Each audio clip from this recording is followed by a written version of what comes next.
சற்று முன் கிடைக்கப்பெற்ற மிக மிக முக்கியமான செய்தி ஒன்று வெளியாகியிருக்கு. ஸ்டாலின் அவர்களின் கதை முடிந்தது. திமுக தலைவர் ஸ்டாலின் தற்போது டெல்லிக்கு பயணம் செல்ல இருப்பதாக செய்திகள் வெளியாகியிருக்கிறது. அதாவது பிஜேபியோடு கூட்டணி வைக்க ஸ்டாலின் முடிவெடுத்துள்ளாரா? இதனால் தான் தற்போது தமிழகமே பரபரப்பில் இருக்கிறது. நடந்து முடிந்த சட்டமன்ற தேர்தலில் திமுக தலைவர் ஸ்டாலின் அவர்கள் படுதோல்வியை சந்தித்தார். கொளத்தூர் தொகுதியிலே அவரது தோல்வி என்றது மக்களால் நிர்ணயிக்கப்பட்டது. தொடர்ந்து திமுகவின் தோல்வி என்பது தமிழகத்திலிருந்து திமுகவை அகற்றும் பணியாக பார்க்கப்படுகிறது. தாவேகா தலைமையிலான அரசு வெறும் 2 வருடங்களில் தமிழகத்தில் தனது ஆட்சியை பிடித்தது. விஜய் அவர்கள் தற்போது முதலமைச்சராக இருக்கிறார். தொடர்ந்து எதிர்க்கட்சி தலைவராக உதயநிதி ஸ்டாலின் சிறப்பாக செயல்படவில்லை. மேலும் அவர்தான் திமுக கட்சியை காப்பாற்றி கொண்டு செல்வார் என்ற அனைவராலும் எதிர்பார்க்கப்பட்டது. ஆனால் உதயநிதியை அவர்களை பார்த்து விஜய் சட்டசபையில் பார்ட்டி ஃபண்ட் என்று கூறியவுடனே அவர் அங்கிருந்து வேகமாக ஓடிவிட்டார். மேலும் தனது அம்மா துர்கா ஸ்டாலினிடம், எனக்கு இந்த எதிர்க்கட்சி தலைவர் பதவியெல்லாம் செட் ஆகாது, நான் அதற்கு சரிபட்டு வரமாட்டேன், என்னை குறிவைத்து பல விஷயங்களை அவர்கள் கேட்கிறார்கள் என்பதெல்லாம் அவர் கூறியிருந்தார். அது மட்டுமில்லாமல் செந்தில் பாலாஜி அவர்களின் வழக்கு டாஸ்மார்க் முறைகேடு, 1000 கோடி லஞ்சம் ஒழிப்புத்துறை அதிகாரிகள் உச்சநீதிமன்றம் வரை சென்று எப்படியாவது செந்தில் பாலாஜியை சிறையில் அடைத்துவிட வேண்டும், மேலும் கஸ்டடியில் எடுத்து விசாரணை நடத்தி திமுகவோட மாஜி அமைச்சர்களை கைது செய்ய வேண்டும் என்ற முனைப்பில் விரைவாக செயல்பட்டு வராங்க. திமுகவுக்கு தேசிய கட்சிகளில் இருந்த ஆதரவு தற்போது வரை கிடையாது. அவங்க காங்கிரஸோட கூட்டணி வச்சிருந்தாங்க.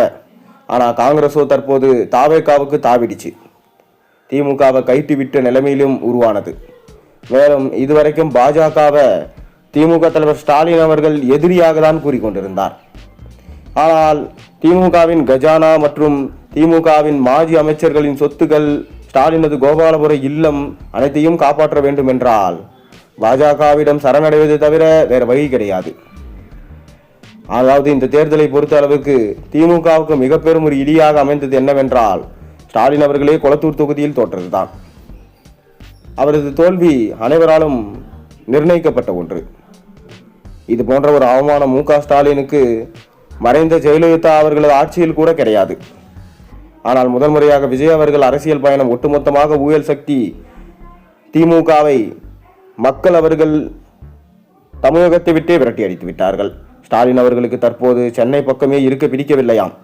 அதனால்தான் சேகர் பாபு அவர்களை தொடர்ந்து ராஜினாமா செய்துவிட்டு அவர் இருக்கும் இடத்தில் நின்று திமுக தலைவர் ஸ்டாலின் வெற்றியடைந்து சட்டமன்றத்திற்குள் செல்ல வேண்டும் என்கின்ற திட்டங்களையும் தற்போது தீட்டிக் கொண்டு வருகிறார்கள்.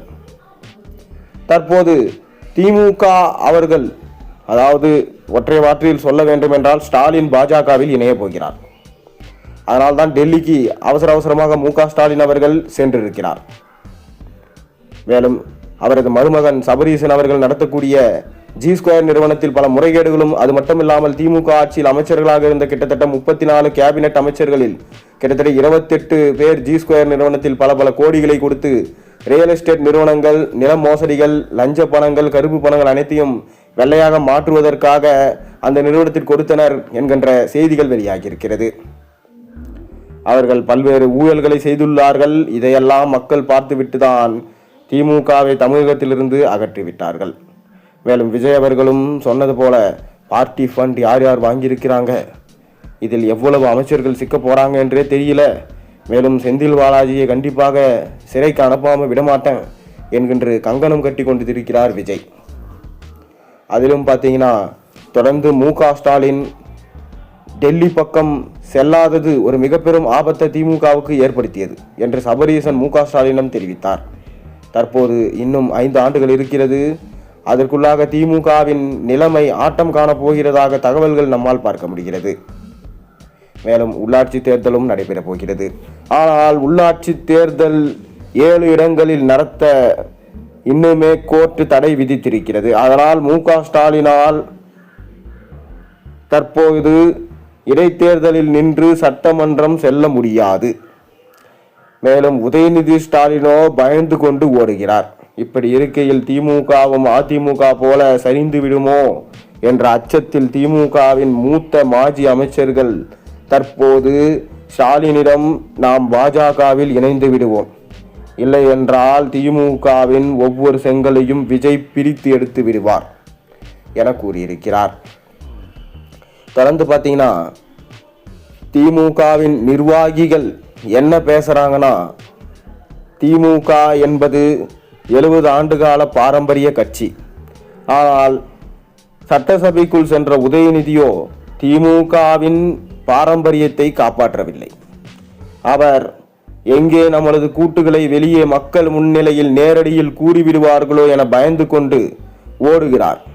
இதுதான் திமுகவின் மக்கள் ஆட்சியா? திமுக சிறப்பாக செயல்படவில்லை என கூறுகிறார்கள். 10 ஆண்டுகள் இங்கு ஆட்சி அமைக்க முடியாமல் இருந்த திமுக ஒரு முறை வாய்ப்பு கிடைத்தது என்றால் அதை தக்க வைத்துக் கொள்வதற்கு திமுக முயற்சிகளை மேற்கொண்டிருக்க வேண்டும். ஆனால் திமுக செய்தது என்ன? மு.க. ஸ்டாலின் வெறும் பொம்மையாக தான் இருந்தார். அதிமுகவில் சொல்லும் அளவிற்கு தலைவர்கள் இல்லை. எடப்பாடி பழனிசாமி நாம் ஈஸியாக தோல்வியை தழுவ வைத்து விடலாம், மக்கள் நமக்கு தான் வாய்ப்புகளை வழங்குவார்கள், பூத் கமிட்டிகளின் எண்ணிக்கை நமக்கு தான் இருக்கிறது, ஒவ்வொரு தெருக்களிலும் சுமார் 3000 வாக்குகள் நமக்கு தான் இருக்கிறது, கிட்டத்தட்ட 150 தொகுதிகளுக்கு மேலாக வெற்றி அடைந்து விடலாம் என்ற போலியான கருத்து கணிப்புகளை மு.க. ஸ்டாலின் காதில் கூறி கூறி தற்போது தோல்வி அடையக்கூடிய ஒரு சூழலும் அமைத்து விட்டாங்க. மேலும் முதல்வர் விஜய் அவர்கள் அப்படி எடுத்துக்கொள்ளவில்லை. கிடைத்த 5 ஆண்டுகளை சிறப்பாக மக்களுக்கு ஆட்சி வழங்க வேண்டும், காமராஜர் போன்ற நல்ல ஆட்சியை கொடுக்க வேண்டும் என செயல்பட்டு கொண்டிருக்கிறார். தமிழகத்தில் ஊழலே இல்லாத ஆட்சியை அமல்படுத்திக் கொண்டிருக்கிறார். மேலும் இன்னும் 4 ஆண்டுகளில் தமிழ்நாட்டில் தாவேகா நீடித்தால் திமுகவின் மாஜி அமைச்சர்கள் கூண்டோடு சிறையில் அடைக்கப்படுவார்கள். இதை தவிர்ப்பதற்கு தான் மத்தியில் இருக்கக்கூடிய ஆளும் கட்சியின் ஆதரவு நமக்கு தேவை. நாடாளுமன்ற தேர்தல் இன்னும் 2029 நடைபெறப் போகிறது. நிச்சயம் நமக்கு அவர்கள் ஆதரவு கொடுப்பார்கள். தமிழக மக்கள் நமக்கு எத்தனை எம்பிகளை தருகிறார்களோ அதை நாம் பாஜகவிற்கு கொடுத்து விடுவோம் என்பதற்கு தற்போது மனநிலையில் வந்திருக்கிறார்கள். சபரீசன் அவர்களும் வந்துவிட்டாராம். ஆனால் இப்போ மு.க. ஸ்டாலின் அவர்கள் சரியான முடிவை எடுக்கவில்லை என்றால் தமிழ்நாட்டில் இருக்கக்கூடிய எம்எல்ஏக்களை விட மிகவும் குறைவான எம்எல்ஏக்களை தான் பெறுவார்கள். தமிழ்நாட்டில் திமுகவுக்கு கூட்டணி இல்லை, சிறு சிறு அமைப்புகள் தான் கூட்டணியில் இருக்கிறார்கள். அது மட்டுமல்ல, சொல்லும் அளவிற்கு மக்கள் ஆதரவும் திமுகவுக்கு இல்லை. தற்போது இருக்கக்கூடிய சூழலில் பாஜகவோடு கைகோர்க்க நேரிட்டால் முதலில் பாஜக திமுகவை ஏற்றுக்கொள்ளுமா என்பது மிக பெரும் ஒரு கேள்வியாக இருக்கிறது. தமிழ்நாட்டில் தொடர்ந்து அனைத்து அமைச்சர்களும் ஊழல் செய்து ஊழலின் பிடியில் சிக்கியுள்ளார்கள். அதை காப்பாற்றிக் கொள்ள மட்டும்தான் தற்போது பாஜக என்றால் எப்படி பாஜக திமுகவை ஏற்றுக்கொள்ளும் என்பதை நாம் பொறுத்திருந்து பார்ப்போம். திமுகவுடன் பாஜக கூட்டணி வைத்தால் தமிழ்நாட்டில் வெல்லுமா இல்லை தமிழ்நாட்டை விட்டே ஓடுமா என்பதை நீங்கள் கீழே கமெண்ட் வாயிலாக தெரிவியுங்கள். மறக்காம நம்ம சேனலுக்கு சப்ஸ்கிரைப் பண்ணுங்க, லைக் பண்ணுங்க, பெல் ஐக்கனை பிரஸ் பண்ணுங்க, ஹைப் பண்ணுங்க.